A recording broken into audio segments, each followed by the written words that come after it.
Doctor ইউনূসের চেয়ে শেখ হাসিনাই ভালো ছিল মনে হচ্ছে এখন। মানে এই যে আজকের দিনের অবস্থাটা আপনারা কি দেখেছেন অনলাইনে? ডক্টর ইউনূস তো ক্ষমতায় হচ্ছে এই 1-1.5 বছর ধরে, তাও তো এইটুর রাজনীতিবিদ। মানে ডক্টর ইউনূস তো দেখা গেছে যে সে রাজনীতির ময়দানে ছিল না, সে একজন ব্যবসায়ী বা সে ব্যাংকের বিষয়ে তার ধারণা ভালো, সেদিকে সে কাজ করে গেছে। এখন এই 1.5 বছরে সে কি করতে পেরেছে? আর আমার মনে হয় ওই সময়টাতে মানে জুলাই অভ্যুত্থানের পরে ছাত্র জনতা যে ডক্টর ইউনূস সাহেবকে ক্ষমতায় বসিয়েছে, এটাও বড় একটা ভুল ছিল, একটা ভুল সিদ্ধান্ত ছিল এটা। 1.5 বছরে এই ডক্টর ইউনূস যা করেছে, একটা ঠিকঠাক বিচার করতে পারে না, হাদি হত্যার বিচার করতে পারলো না। কি করে? মানে ফালতু যত কাজ আছে এই মোবাইলের মানে সাথে 57% ট্যাক্স যুক্ত করেছে। মানে কল্পনা করা যায়, একটা মোবাইল যদি কেউ কিনে 50,000 টাকা দিয়া, তাকে দেখা গেছে যে 25,000-এর বেশি শুধু ট্যাক্স দিতে হবে। 1 লাখ টাকার একটা মোবাইল 57,000 টাকা ট্যাক্স দিতে হবে। আর এটা কি ফাইজ দাবি নাকি? শেখ হাসিনা এরকম করলে তখন শেখ হাসিনার দোষ হইতো, এটা হইতো, ওইটা হইতো। আরে কত আন্দোলন! তাহলে শেখ হাসিনা যদি জিনিসের দাম বাড়ানোর কারণে, হ্যাঁ, অযথা মানুষকে গ্রেফতার করার কারণে যদি শেখ হাসিনার বিরুদ্ধে আন্দোলন হয়ে যদি এটা যদি ভুল, এটা যদি ঠিক ছিল, মানে ছাত্র যদি এটা যদি ঠিক করে থাকে, তাহলে এখন আন্দোলন করলে কেন ভুল হবে? তাহলে তো দেখা যাচ্ছে যে শেখ হাসিনা 15 বছর সে অনেক ধৈর্য ধরেছে, অনেক অনেক ধৈর্য ধরেছে, সে অনেক ধৈর্য ধরেছে।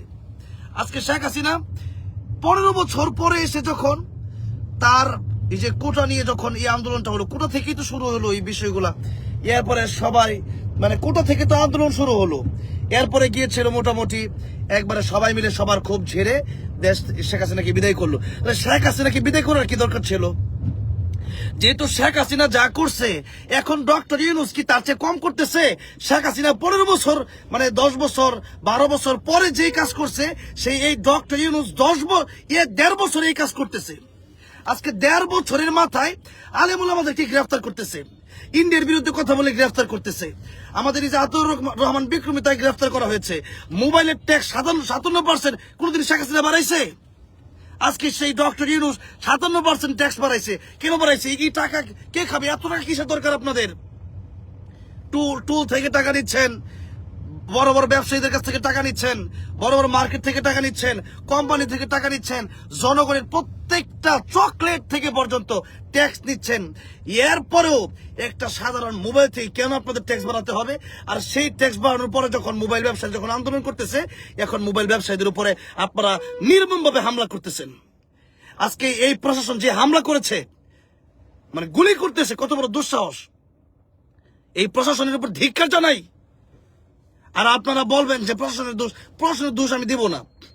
আগে তো বলতেন যে শেখ হাসিনার দোষ, এটা দোষ, এখন বলতে পারেন না ডক্টর ইউনূসের দোষ? ঠিকঠাক কোনো বিচার ঠিক এতদিন করে নেই। যারা নিরীহ মানুষ, অপরাধী না, এদেরকে মানে মামলা দিয়ে বসায় রেখে দিচ্ছে। যারা নিরীহ মানুষ, অপরাধী না, এদেরকেও মামলা দিয়ে বসায় রাখছেন। আর যারা অপরাধী, এদের কি বিচার করতে পারছেন? আরে আওয়ামী লীগের লোক হোক না কেন, আওয়ামী লীগের লোক হোক, কিন্তু আওয়ামী লীগের লোক একজন অপরাধী না, তাকে আপনারা মামলা দিয়ে রাখছেন, অসংখ্য মামলা দিয়ে রাখছেন। আর একজন অপরাধী তারা জামায়াত ধরে রাখতেছেন কেন? তার টাকা আছে। তাহলে এটা কি বৈষম্য দূর হয়েছে? এখন বড় আফসোস। আর কিছু উপদেষ্টা বসছে, ওই যে আমি বলবো না, নাম বলবো না, কিছু উপদেষ্টা এসির বাতাস খায়া মানে একবারে তারা হয়ে গেছে, একবারে মানে কি যেন হয়ে গেছে। এক একটা মেম্বার হওয়ার যোগ্যতা ছিল না, মেম্বার এক একটা উপদেষ্টা মেম্বার হওয়ার যোগ্যতা ছিল না। এক একটা উপদেষ্টা এগুলারে নিয়ে উপদেষ্টা বানাইছে। এখন রঙে বাসছে না, এখন পয়সা রঙে বাসছে না। এই দেশটার একটা অস্থিতিশীল পরিবেশ তৈরি করতেছে তারা। একজন মোবাইল ব্যবসায়ী, এই মোবাইল ব্যবসায়ীদেরকে আজকে যা শুরু করছে, এই মোবাইল ব্যবসায়ীদের উপর যেই অত্যাচার শুরু হয়েছে, মনে হচ্ছে যে এরা মনে মারামারি করতে গেছে। আরে সাধারণ একটা বিষয় আপনারা বললেই তো হয় যে না, আমরা 57% থেকে এটা আমরা 5-10% করে দিলাম, শেষ, একটা ঝামেলা মুক্ত করে দেন। আরে ডক্টর ইউনূস সাহেব, আপনি কি দেখেন নাই? সেই শেখ হাসিনা একটা শব্দ মাত্র বলছেন, একটা শব্দ রাজাকার, একটা শব্দ বলে আজকে তাকে মানুষ তার বিরুদ্ধে চলে গেছে। তাহলে আপনি যদি এরকম জনগণের বিরুদ্ধে যান, আলেমদের বিরুদ্ধে যান, ব্যবসায়ীদের বিরুদ্ধে যান, প্রবাসীদের বিরুদ্ধে যান, আপনি কি মনে করেন যে আপনার অবস্থা ভালো হবে? আমার তো মনে হচ্ছে যে কিছুদিন পরে ওই যে সামনে এই যে ভারতের ওই হবে, যে ভারতের যে কি বলে এটাকে, যারা অনেকেই লাইন আতাত করে ফেলছেন। এখন দেখা গেছে যে কয়েকদিন পরে তোর ক্ষমতা থাকবে না। এখন ক্ষমতা থেকে সরে যাওয়ার আগে আগে মোটামুটি পকেট বইরা নিতে চেষ্টা করতেছেন। একেবারে ব্যাংক ব্যালেন্স সব বইরা একবারে কানাডা যাবেন কেন নাকি, আমেরিকা যাবেন কেন নাকি, এত সহজ? কি একটা অবস্থা দেশে শুরু করছেন আপনারা। এই মোবাইল ব্যবসার উপর আপনারা যা শুরু করছেন আজকে, এটার জবাব আপনাদের দিতে হবে। প্রশাসনকে জবাব দিতে হবে, ডক্টর ইউনূস সরকারকে জবাব দিতে হবে। শেখ হাসিনা খারাপ, শেখ হাসিনা খারাপ। আরে শেখ হাসিনা খারাপ, শেখ হাসিনা যা 15 বছর করছে, এখন আপনি 1.5 বছর তার চেয়ে বেশি করতেছেন। আলেম ওলামাদেরকে গ্রেফতার করতেছেন, নিরীহ মানুষদেরকে গ্রেফতার করতেছেন, নিরীহ মানুষদেরকে মামলা দিচ্ছেন, মামলা বাণিজ্য চলতেছে। এরপরে ওই মোবাইল ব্যবসায়ী, সাধারণ একজন ব্যবসায়ী, এই মোবাইল ব্যবসায়ীদের উপর নির্মমভাবে যেভাবে হামলা করতেছেন, মনে হয় যে এরা মনে হয় যুদ্ধ অপরাধী। আরে যেভাবে হামলা করছে আজকে ব্যবসায়ীদের উপর, মনে হয় এরা যুদ্ধ অপরাধী। আফসোস, এই ডক্টর ইউনূসকে আমরা ক্ষমতা চাই না। আমরা শেখ হাসিনার দোষ দেন আর এই ডক্টর ইউনূস একবার ফেরেস্তা বানায় রাখছে। এই যে ডক্টর ইউনূস সুৎখুর কইতো, এখন বসতেছি কেন বলতো? আজিব কারবার সারবার, মানে দেশে বসছে। আরে হাদি হত্যার বিচার কর, আলেমুল আমাদের উপর এই যে কয়েকদিন আগে নির্যাতন চলেছিল ওইটার বিচার কর। এরপর আগে যে মানে এই যে সাইফুল ইসলাম আলিফ হত্যা থেকে এই পর্যন্ত যত ধর্ষণ হয়েছে এগুলোর বিচার কর। এগুলো করে না, কি করতেছে? মোবাইলের ট্যাক্স বাড়ায় দিচ্ছে, গাড়ির ট্যাক্স বাড়ায় দিচ্ছে, একটা এলপিজি গ্যাস ট্যাক্স বাড়ায় দিচ্ছে। আরে ট্যাক্স বাড়া, খালি ট্যাক্স বাড়াচ্ছে। সাধারণ মানুষদেরকে একটা মানে অস্থিতিশীল করে দিয়েছে। সাধারণ মানুষদের যে একটা বেতন 10,000 12,000 টাকা বেতন, এর মাঝখানে একটা সাধারণ জিনিস কিনতে গেলে সবটাই একদিনই শেষ হয়ে যায়। আর সেই সাধারণ ব্যবসায়ীদের উপর কেন আন্দোলন করতে গেল মোবাইল ব্যবসায়ীরা যে 57% ট্যাক্স? আসলেই তো, আরে 57% ট্যাক্স দিলে এই দেশের মানুষ একটা মোবাইল তো সবাই লাগেই। পরিবারের একটা মানুষ একটা মোবাইল লাগে, প্রবাসে থাকে, কথা বলতে হয়। একটা মোবাইল কিনতে গিয়া যদি দেখা গেছে এখন 57% ট্যাক্স দিতে হয়, তাহলে এটা তো শুধু ব্যবসায়ীদের ভোগান্তি না রে ভাই, এটা তো আমাদের ভোগান্তি, এটা তো সাধারণ আপামর জনতার ভোগান্তি। একটা 5,000 টাকার মোবাইল কিনবো, এখানে 2,500 টাকার উপরে ট্যাক্স দিতে হবে। আর এটা কি ফাইজলামি শুরু হয়েছে দেশের ভিতরে? আলেমদেরকে গ্রেফতার করা শুরু হয়েছে। এই যে শুরু হয়েছে, আমার তো এখন মনে হচ্ছে ডক্টর ইউনূসের হাতে ক্ষমতাই নাই, এটা বুবা শয়তানের মতো বয়ে রয়েছে। ফাইজলামি একটা লিমিট থাকা দরকার। 1.5 বছরে 15 বছরের চেয়ে বেশি করতেছে। আলেমদেরকে গ্রেফতার করতেছে, জায়গায় জায়গায় ট্যাক্স বাড়াচ্ছে, রাস্তাঘাটে জ্যামজট ঠিক হইতেছে না, প্রশাসন এখন ঠিক হইতেছে না, চলতেছে বিভিন্ন জায়গায় মামলা বাণিজ্য, আনতে যে একজন বসে ধরে নিয়ে যাচ্ছে। একটা ফাইজলামি শুরু হয়েছে। প্রত্যেকটা জায়গা থেকে আন্দোলন করতে হবে, এই মানে এই কথাগুলো বলতে হবে যে আমরা এরকম ক্ষমতার জন্য ডক্টর ইউনূসকে বসাই নাই। ছাত্র জনতা জীবন দিছে এই 57% ট্যাক্স বাড়ানোর জন্য।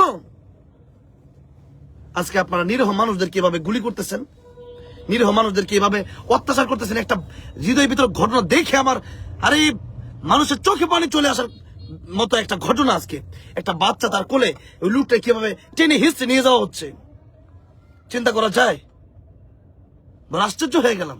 15 বছর শেখ হাসিনা মানে যা করছে, এখন 1.5 বছর তা শুরু করে দিচ্ছে ডক্টর ইউনূস। আর আমরা শেখ হাসিনা খারাপ আর আপনি খুব বালা ফেরেশতা। আজকের এই ঘটনার, আজকে মোবাইল ব্যবসায়ীদের উপর এই যে হামলা এবং গুলি, এর তীব্র নিন্দা ও প্রতিবাদ জানাচ্ছি। এবং আমরা এই মোবাইল ব্যবসায়ীদের পক্ষে থাকবো। এবং শুধু মোবাইল ব্যবসায়ী নয়, প্রত্যেকটা ব্যবসায়ীদের পক্ষে আমরা থাকবো। ব্যবসায়ীদের কারণেই তো বড় বড় গতিতে বসে রয়েছেন, প্রবাসীদের কারণে বড় বড় গতিতে বসে রয়েছেন। আর এদেরকে আপনাদের মানে ভালো লাগে না, এদেরকে গুলি করেন, এদেরকে আপনারা মানে রাস্তা নিরীহভাবে তাদেরকে পিটান। আপনারা এই সমস্ত বন্ধ করেন, এই সমস্ত হামলা বন্ধ করেন, নাইলে খুব শীঘ্রই একদিকে যে হাদি হত্যার বিচার নিয়ে আন্দোলন হচ্ছে, একদিকে মোবাইল, বিভিন্ন দিক থেকে বিভিন্ন বিষয় নিয়ে আন্দোলন হচ্ছে। এই বিষয়গুলো কিন্তু খুবই, গতকাল দেখলাম একজন আলেমের বাসায় গভীর রাতে এই মানে পুলিশ গেছে, গভীর রাতে আলেমকে হেনস্থ করতেছে। এই সমস্ত বিষয় বন্ধ করেন, নয়তো দেশের পরিস্থিতি কিন্তু খুব স্বাভাবিক থাকবে না, ওরা অনেক সমস্যা হয়ে যাবে দেশে। আপনার কেন একজন মানুষের গুলি করলে দেশের পরিস্থিতি স্বাভাবিক থাকবে কেমনে? এগুলো কি আমাদের কষ্ট লাগে? আমাদের ভাই না তারা মানুষ না, তারা কি কুকুর নাকি? একটা কুত্তার বাচ্চা হয়ে গেছে ওই দিন, কয়েকদিন আগে বাচ্চা মেরেছে, ওই দিন মানুষে কাঁদতেছে, আর মানুষ মেরে লাইতেছে, তাদের কোনো দুঃখ নাই।